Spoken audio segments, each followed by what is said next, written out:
그러네요. 너무 좋아. 이거 그림 그리는 사람들이 부러워할 만한 작업실 같아요. 예. 환경이 되게 중요하다고 생각해 갖고요.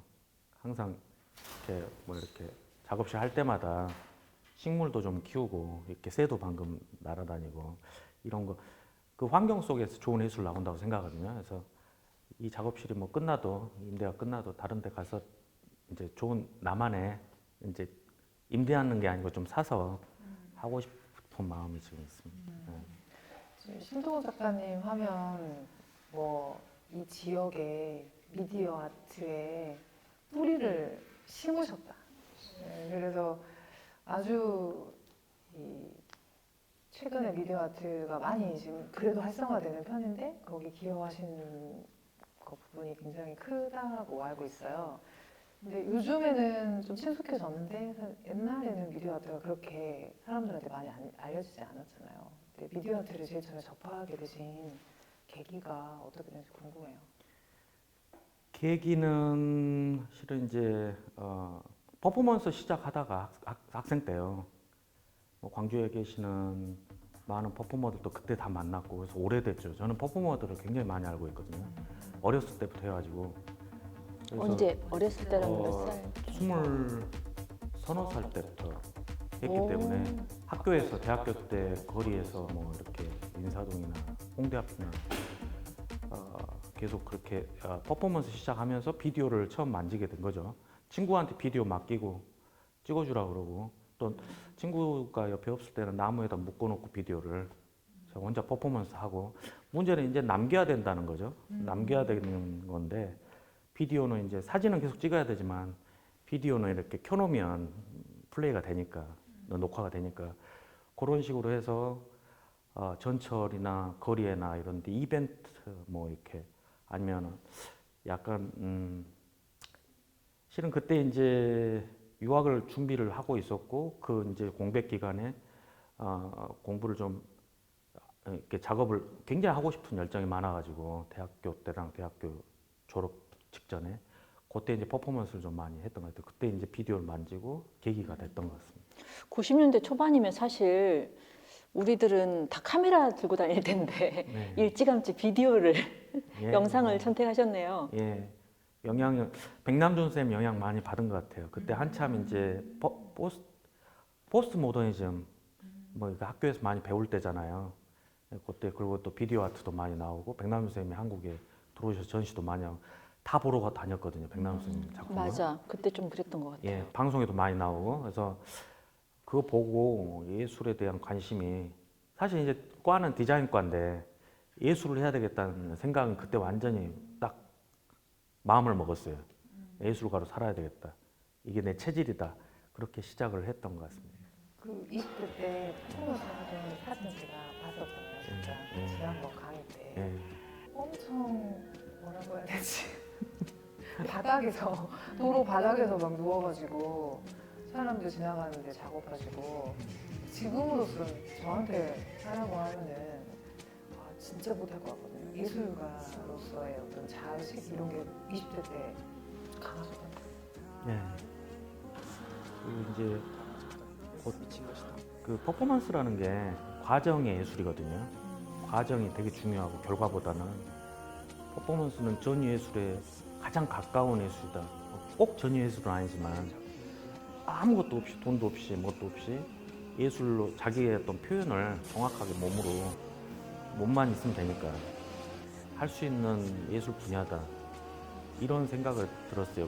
그래서 20세기 미술의 꽃이다. 이런 판단이 들더라고요. 그래서 퍼포먼스를 시작을 한 게 저는 정말 잘했다고 생각하고 그 퍼포먼스의 그런 어떤 경험들이 지금의 어떤 연출하는 것, 지금 연출을 많이 하고 있거든요. 모든 부분에서 연출을 하고 있는데 비디오뿐만 아니고 거의 많은 도움이 되고 있습니다. 그럼 그 홍대 미대에 나오셨잖아요. 근데 서울에서 활동하시면 미디어 아트나 이런 걸 더 잘하실 수 있었을 것 같은데 광주로 내려오신 이유는 뭔가요? 그 IMF 터지고 그다음에 저는 이제 외국 가려고 했는데 못 가게 됐어요. 바로 그 해 이제 터져서. 그래서 너무 비싸져 가지고 학교는 다 합격해놨는데 그때가 제일 지금도 생각해도 마음이 아파요. 공부를 20대 초부터 해가지고 많이 했거든요. 영어 공부도 많이 하고. 그래서 다 합격하고 이제 대학원을 진학을 하려고 했는데 못 가갖고 그때 이제 상실감이 좀 컸죠. 그래서 이제 회사를 먼저 이제 들어가고 제 나이 때 다 그럴 거야 아마. 힘든 사람들은 많이 있었을 것 같습니다. 회사를 들어가서 영상을 더 해야 됐대. 영상 회사인데 모션 그래픽 하는 회사였어요. 모션 팩토리라는 회사인데 거기는 우리나라 최초의 모션 그래픽을 하는 회사였어요. 그래서 컴퓨터 그래픽을 이용해서 스테이션 아이디라든지 아니면 뮤직비디오라든지 이제 그때 이제 그 당시에 제가 1년간 하면서 뭐 SM의 아트 디렉터, SM 신화나 강타나 다나나 이런 가수들 뭐 아트 디렉팅도 해보고 무대도 만들어보고 그때 경험들. 그래서 어떻게 촬영해야 이게 무대 그러니까 디자인이 멋질까, 카메라 잘 들어오나 이런 것도 처음엔 몰랐는데 그 회사 경험들, 그때 그 당시의 경험들, 서울에서 활동하는 그 경험들 많이 하진 않았지만 뭐 예고편, 영화 예고편 경험들 만든 거.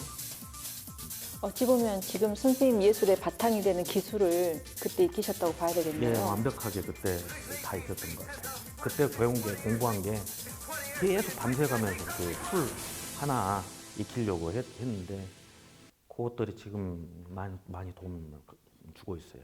예. 그러면 그때 어쨌든 엄청난 기술이 그러니까 아주 기술을 성장시키던 시기였잖아요.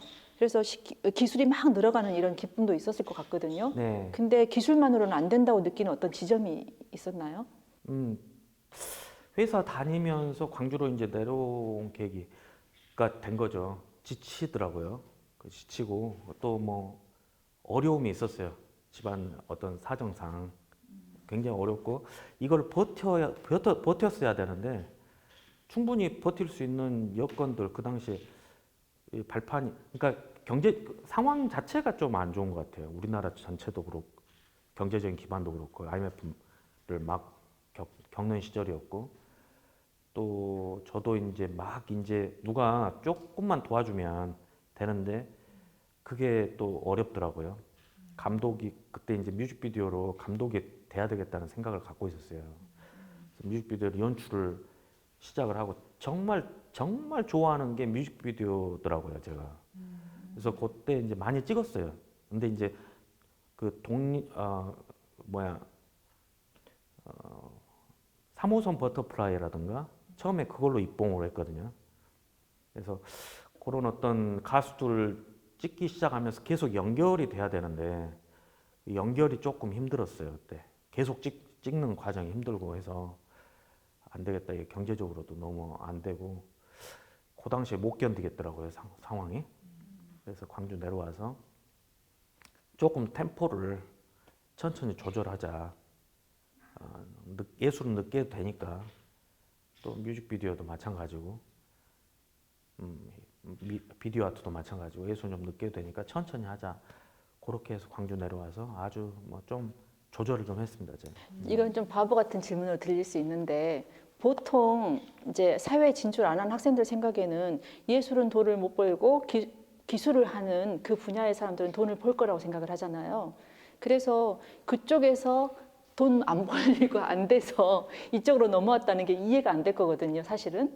근데 이쪽으로 넘어오면서 마음 자세가 사실은 달라진 거죠.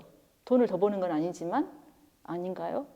이 부분이 학생들한테나 뭐 여기 안 해본 사람들한테는 잘 이해가 안 되는 부분일 수도 있을 것 되게 같아요. 힘드셨을 것 같아. 그때 좌절. 그러니까 상상하기로 예술을 하려고 유학을 떠날 준비를 다 해놨는데 도와주는 여건이 안 도와주니까 예. 어떻게 보면 쓰라린 예, 아픔을 가지고 유학을 광주로 오지 가버렸으면 않으셨을까? 더 나았을 텐데 못 가놓으니까 다 되고 이게 입학 허가가 돈도 좀 냈어요. 근데 못 가 입학금을. 근데 못 가니까 진짜 깝깝하더라고요. 예, 그 지금 조금 그게 제일 마음에 걸리는데 어쩌겠어요. 상황이 그러는데.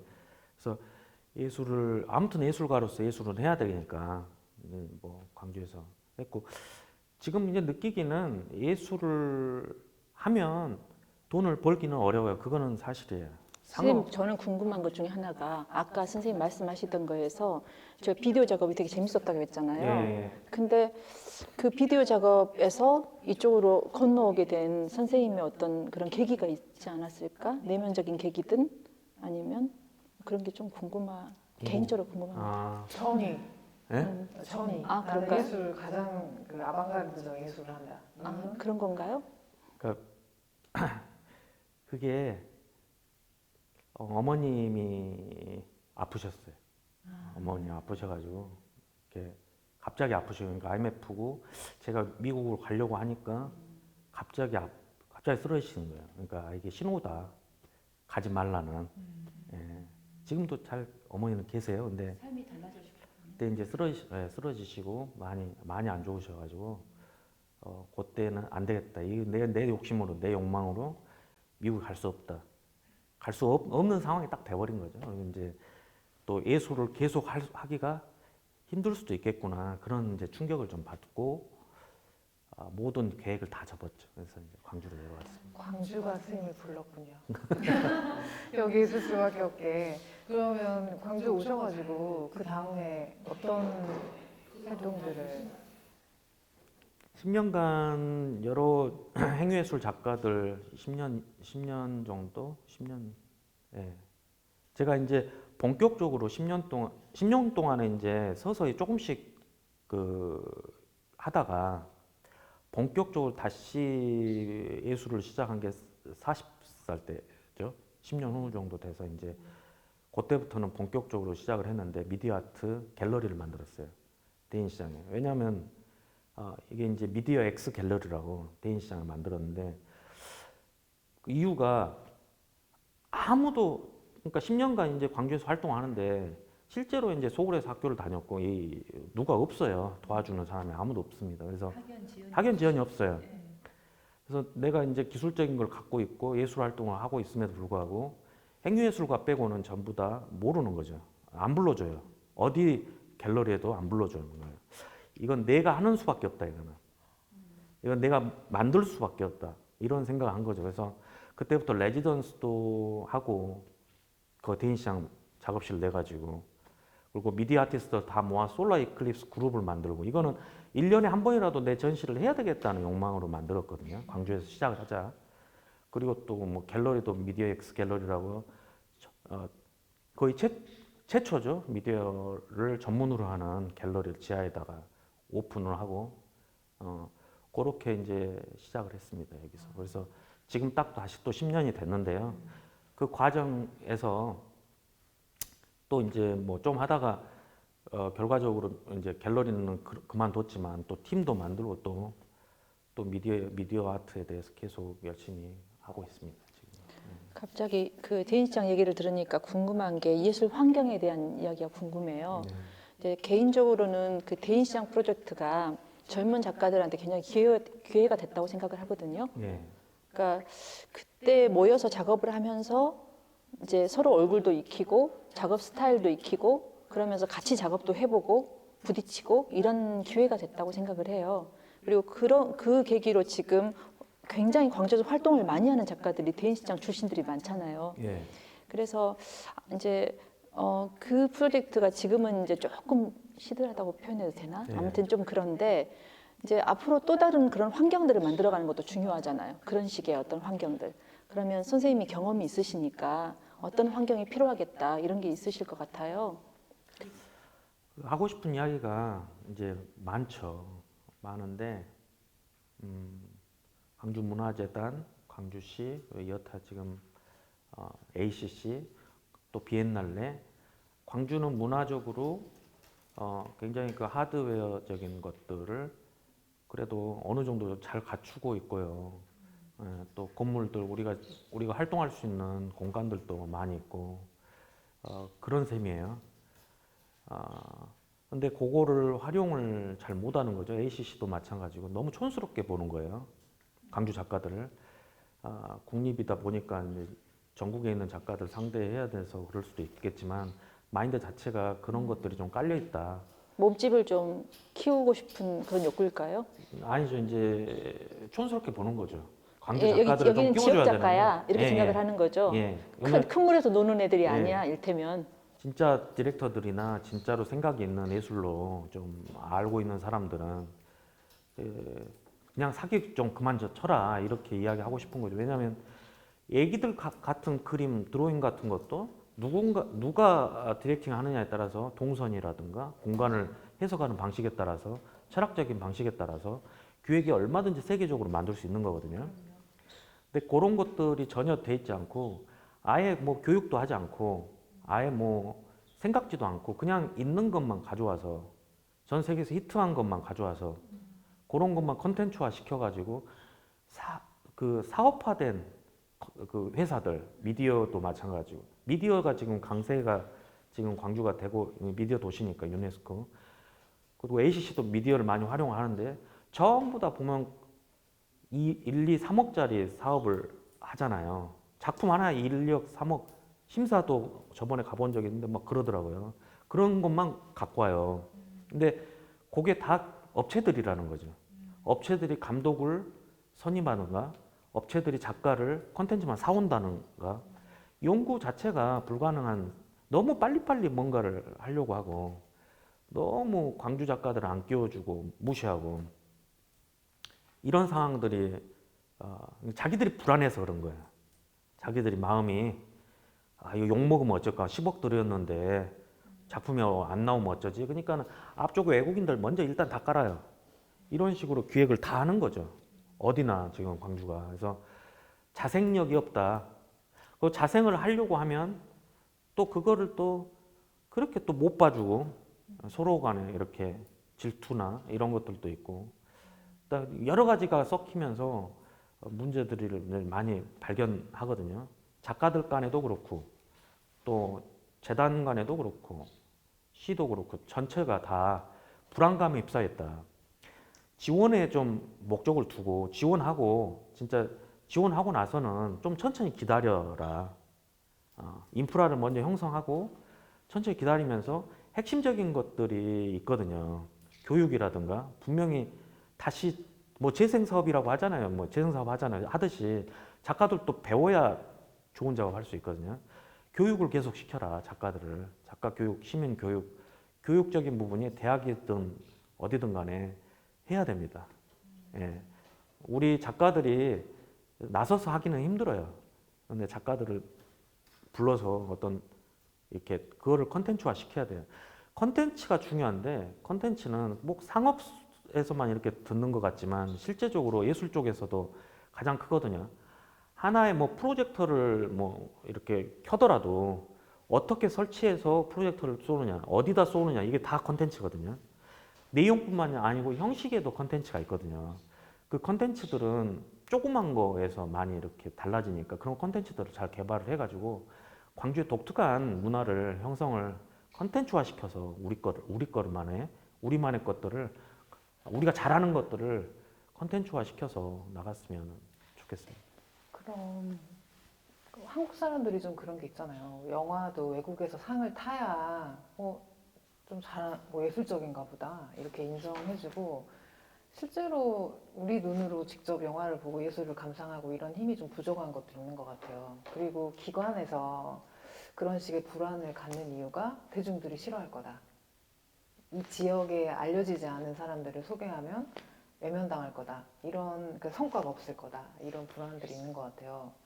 결국에는 우리들 지역에 살고 있는 시민들 또 우리 뭐 학생들 이런 관심을 가지고 뭔가를 할 수 있는 게 있을까 여기에 대해서 좀 그런 데는 또 해주고 싶으신 말씀 있으실까요? 담양이나 이런 데 가보면 뭐 레지던스도 많고 또 뭐 그 공장도 이렇게 매입해가지고 이렇게 활성화시키기도 하고 등등 여러 가지 이제 지역들은 그렇게 쉽게 그걸 접근하잖아요.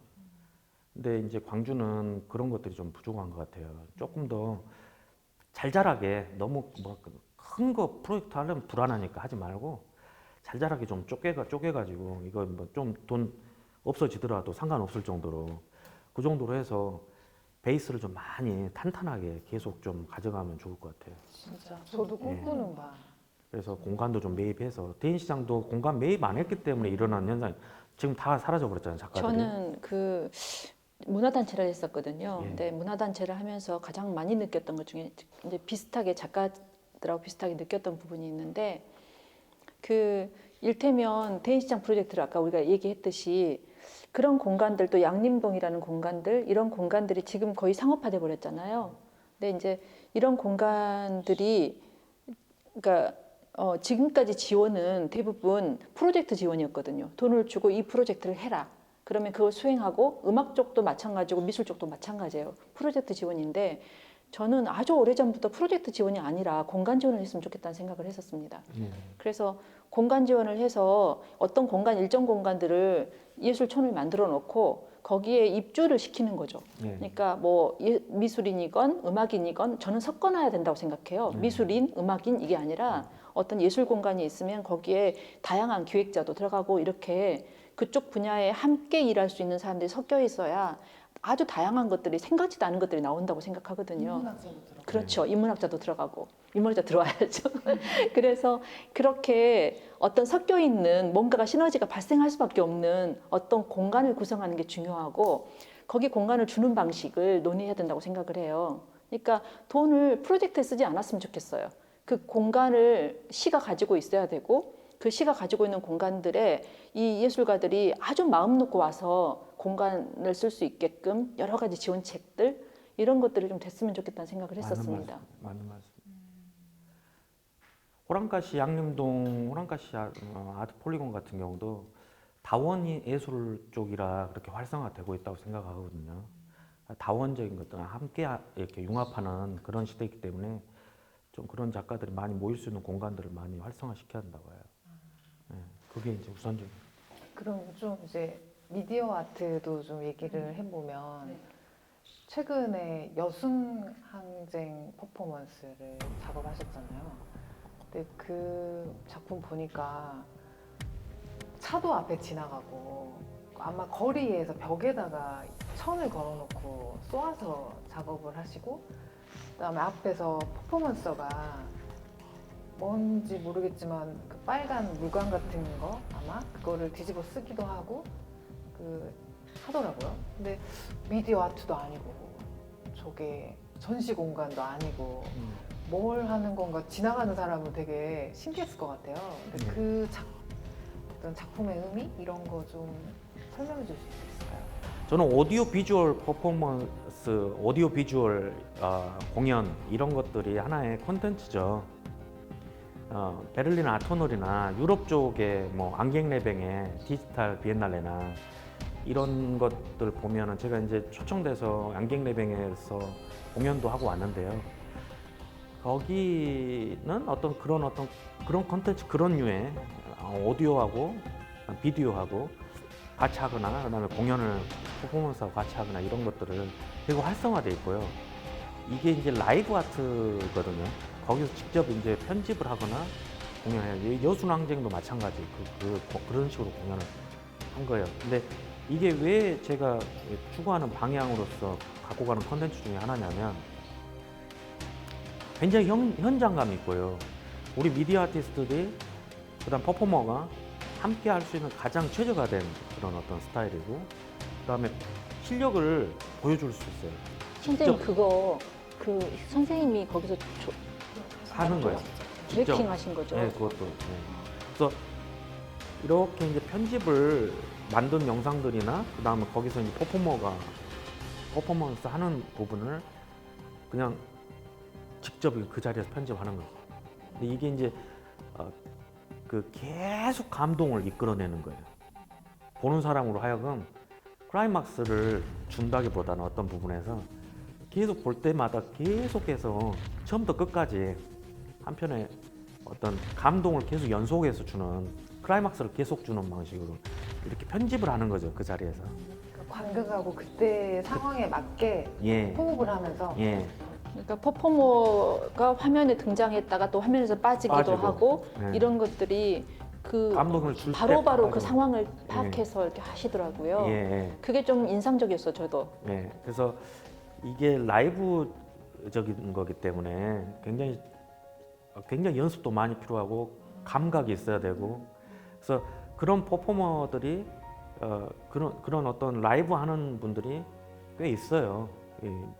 그래서 그런 분들하고 같이 함께 하는 게 너무 즐겁고, 저는 그래서 기획을 할 때 16년 미디어 페스티벌 감독할 때도 한 25명의 어떤 오디오 비디오 작가들, 퍼포먼스 작가들 이렇게 30명 정도죠. 퍼포먼스 작가까지 합치면 그렇게 30명 정도를 모시고 그런 라이브, 아트 라이브라는 주제로 그런 라이브를 공연한 적도 있어요. 그래서 지금도 계속 제가 이렇게 사람들이 잘 몰라서 그런 분야를, 외국은 그게 너무 즐겁거든요.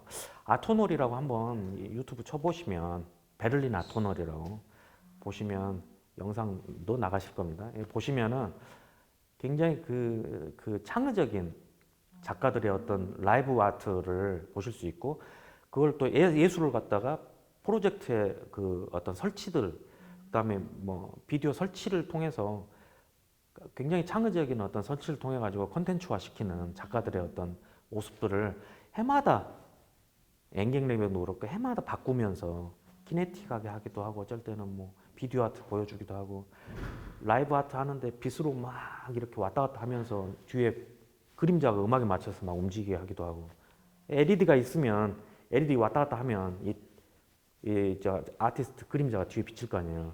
그걸로 막 음악 하기도 하고, 굉장히 멋진 다양한 비디오 아트를 현장감 있게 현장에서 조명 아트와 함께, 라이트 아트와 함께 보여줄 수가 있거든요. 그래서 근데 너무 불모지 없어요, 광주가. 전국에서도 그런 거는 별로 없죠. 그 선생님 거기서 보면 이제 앞에 출연해서 하시는 퍼포머가 있잖아요. 예, 그러면 그분하고 이제 같이 작업하시는 거잖아요. 예. 그럼 뒤에 화면이나 이런 것들은 다 선생님이 만드시죠. 네, 네, 그럼 그 화면과 이게 서로 상의돼야 되는 부분이죠. 예. 퍼포머랑 어떻게 진행할 것인지. 다 이야기 그러면 되고, 이제 대체적으로 선생님이 전체적인 디렉팅을 하시겠네요. 예. 아, 그래서 그렇게 하시는구나.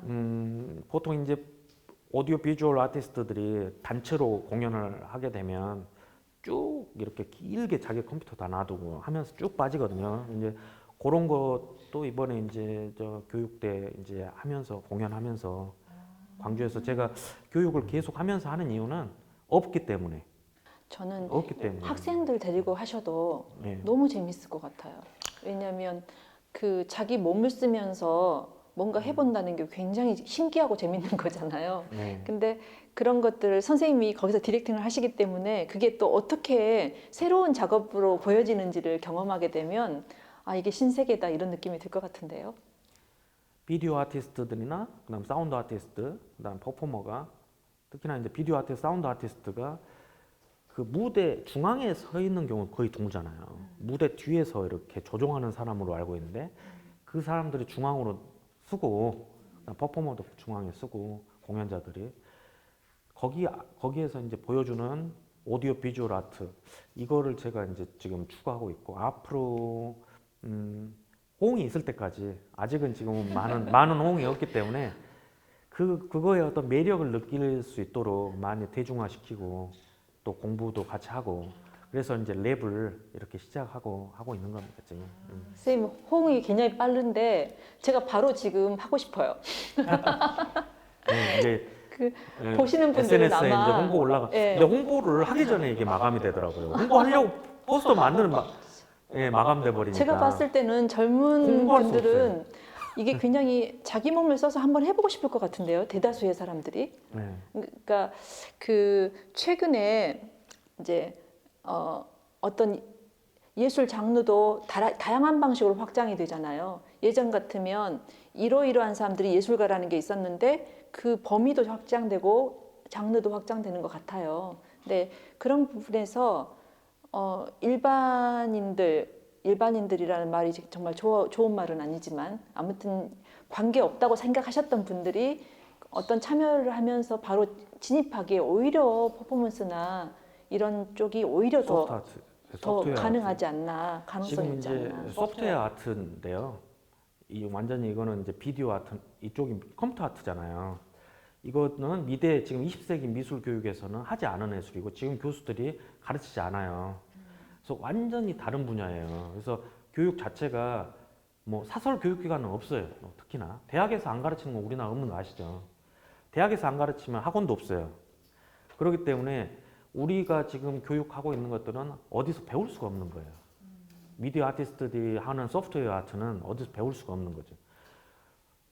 공학적인 건데 비디오 아트를 그 예술을 알아야 돼요. 이 묘한 관계. 그래서 일반인들이 바로 진입하기 너무 쉬워요. 일반인들이 아티스트를 하려면 바로 소프트웨어 아트로 가는 게 제일 맞다고 봅니다. 지금 말씀하신 것처럼. 굉장히 진입이 오히려 쉬울 것 같아요. 예, 지금 뭐 대학 안 나와도 되는가. 우리나라 너무 학벌 사회잖아요. 그래서 그렇게 지금 시작하시면 늦지 않을 거예요. 자녀분들이나 아니면은 아주 어린아이 때부터 시작하면 더 좋고요. 예. 신동훈 작가님이 이 지역에 계신데 전 세계적의 흐름을 염두에 두시면서 되게 선진적인 것들을 소개하고 계시구나. 그래서 제가 이해를 못했구나. 이게 뭐지 이렇게 그러니까 현장에 있었으면 그걸 느꼈을 것 같아. 근데 영상으로 보니까 지금 이 상황도 잘 이해가 안 되고 그냥 생각을 하게 되지 그거를 느끼지는 잘 못하겠더라고요. 전달이 좀 이제 안 되는 부분들이 있는데 근데 방금 말씀 들으면서 미디어라고 하는 게 결국에는 매체라는 뜻이어서 항상 화면이나 아니면 뭔가를 통해서 우리가 접하게 되잖아요. 그래서 이게 예술인가 기술인가 싶기도 하고 좀 아우라가 없다? 그러니까 이 화가가 그려놓은 그림 같은 거 보면 물감의 질감이랄지 그것이 굳어가면서 생긴 어떤 분위기랄지 이게 전달이 되는데 미디어는 투명한 어떤 영상을 통해서 전달되기 때문에 항상 이걸 어떻게 느껴야 되지? 좀 그냥 좀 거리감도 느껴지기도 하고 그런데 방금 얘기를 듣다 보니까 퍼포먼스가 개입을 함으로써 아우라 그리고 현장감 이런 것들을 함께 만들어낼 수 있는 작업이구나. 너무 흥미롭더라고요. 방금 얘기 들으면서 그런 아마 의도에서 퍼포먼스를 꼭 같이 갖고 가시는 건가요? 네. 그리고 이제 기존의 그 20세기 모던한 미술과 지금 21세기 미술은 마인드 자체가 틀리다고 봐요. 뭐냐면 옛날엔 독자적인 아주 독립적이고 독자적이고 창의적이고 유일한 것만 예술로 봤거든요.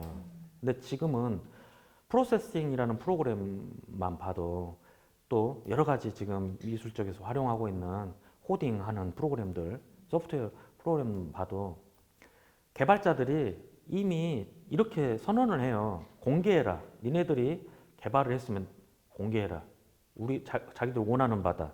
공개해서 소스를 공개해서 다른 사람들이 더 멋지게 만들 수 있도록 해라. 저작권을 없애는 거죠. 그런 마인드가 잘 깔려 있어요. 그래서 저도 그 마인드에 동참하는 거예요.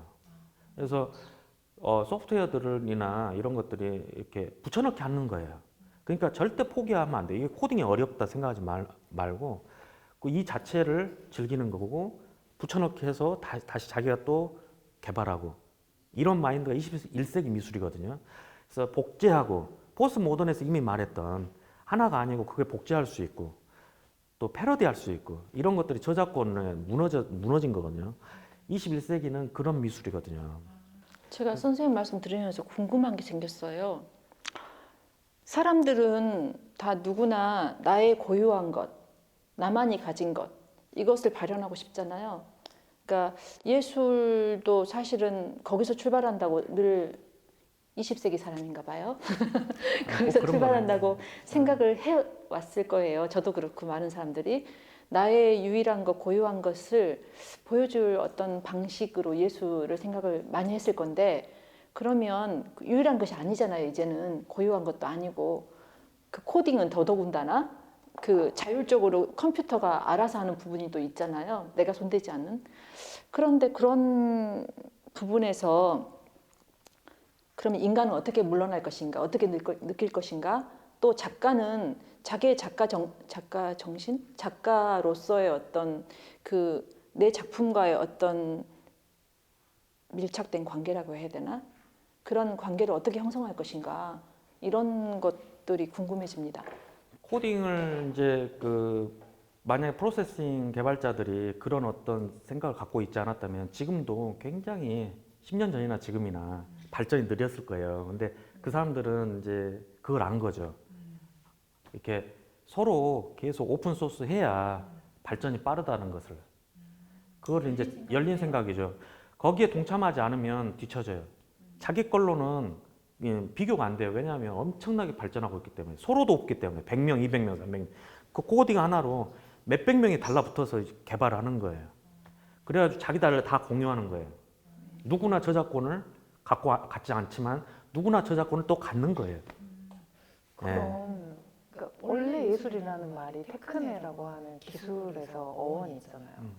그렇지만 이제 17세기로 가면서 순수 예술로 정립이 되고 기술과 분리가 됐는데 이제 최근에는 진짜 예술하고 기술이 밀접해진 것 같아요. 네.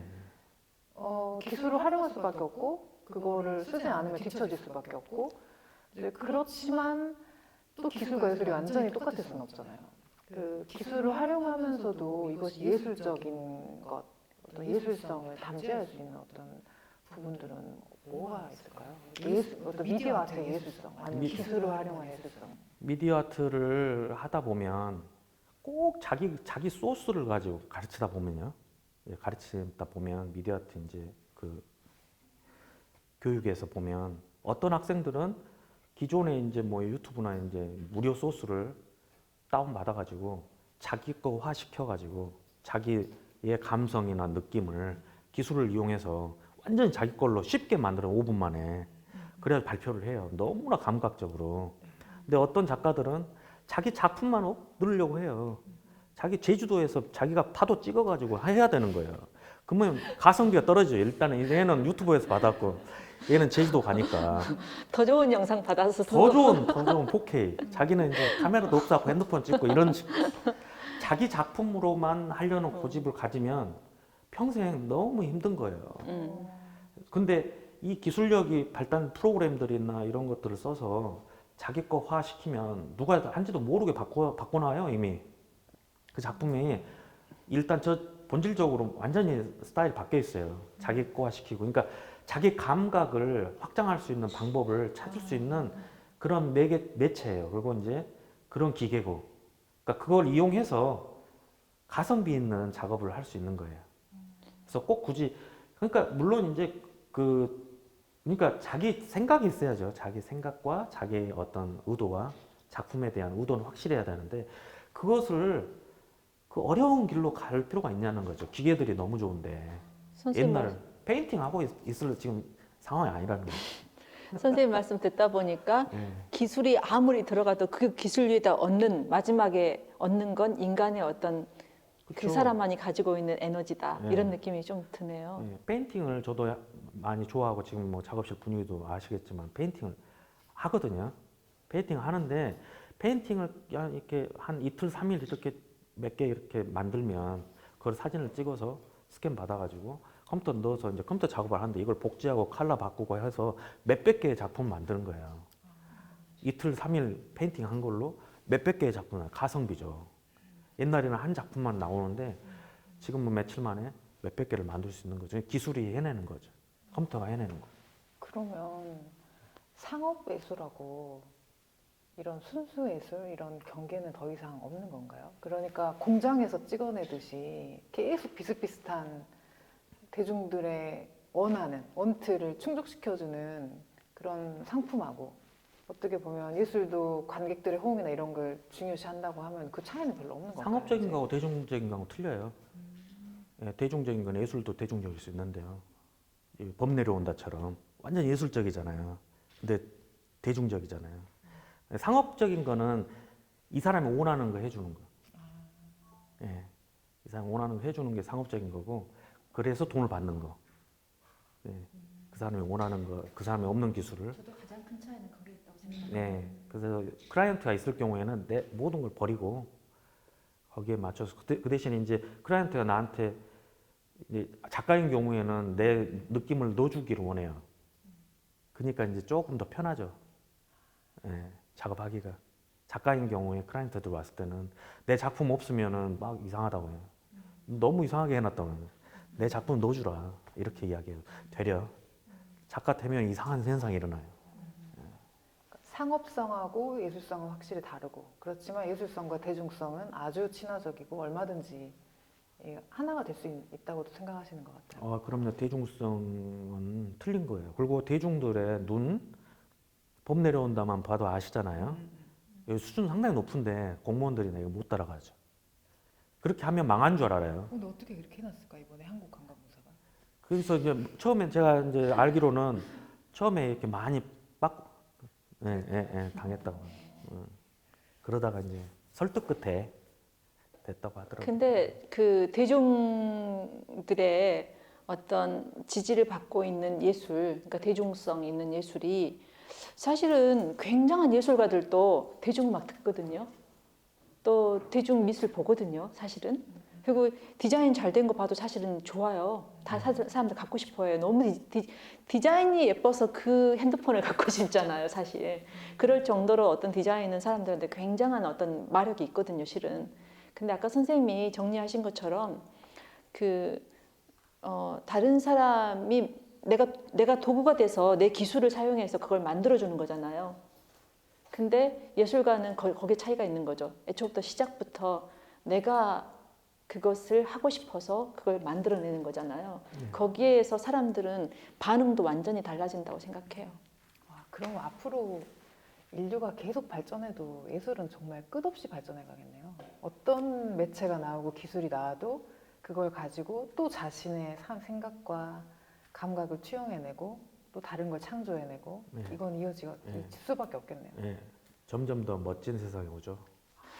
선생님, 그러면 기술이 좀 떨어진 사람이 예술에 접근하고 싶을 때는 어떻게 해야 되나요? 포기하셔야 될 것 같은데요. 포기하셔야 20세기 방식인 것 같습니다. 20세기 사람이 좀 하고 싶을 때는 아이디어만 있으면 네. 조수를 써요.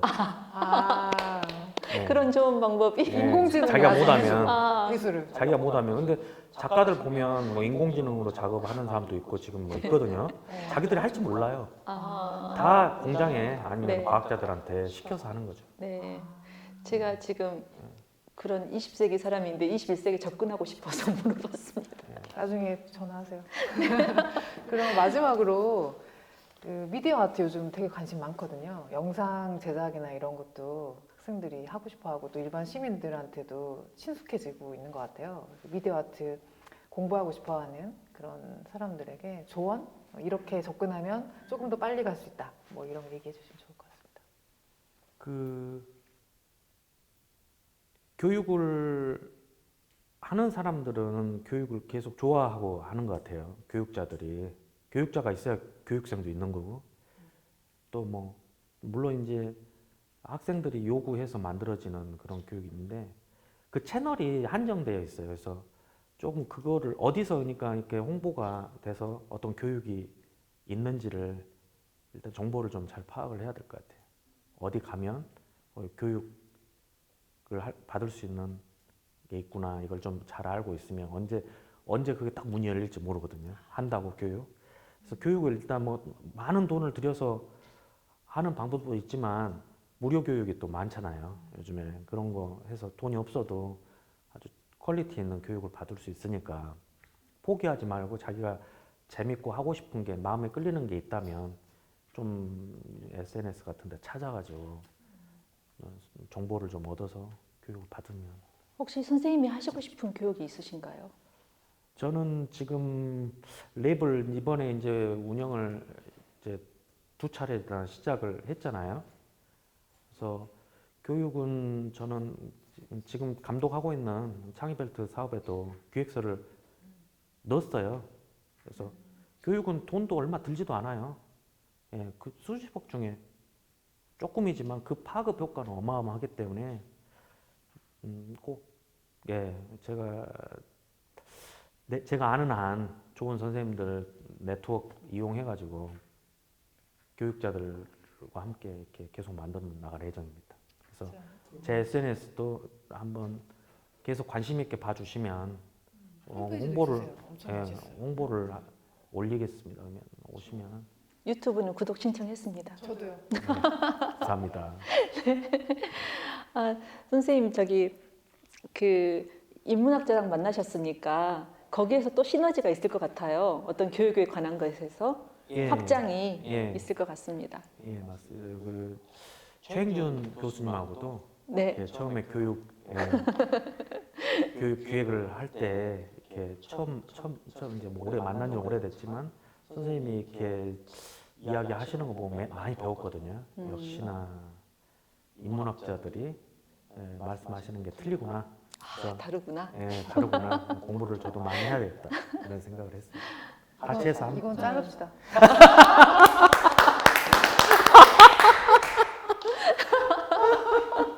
우리 동의의 박수인가? 그리고 이제 우리는 21세기 예술을 하기 위해서 네. 신동원을 치고 이렇게 하고. 치고 이제 등록하시면 되겠습니다. 네. 여러분들도 관심 있으시면 미디어 아트의 교육 기회를 꼭 찾아보시길 바라겠습니다. 오늘 이것으로 시간 마치죠. 감사합니다. 감사합니다.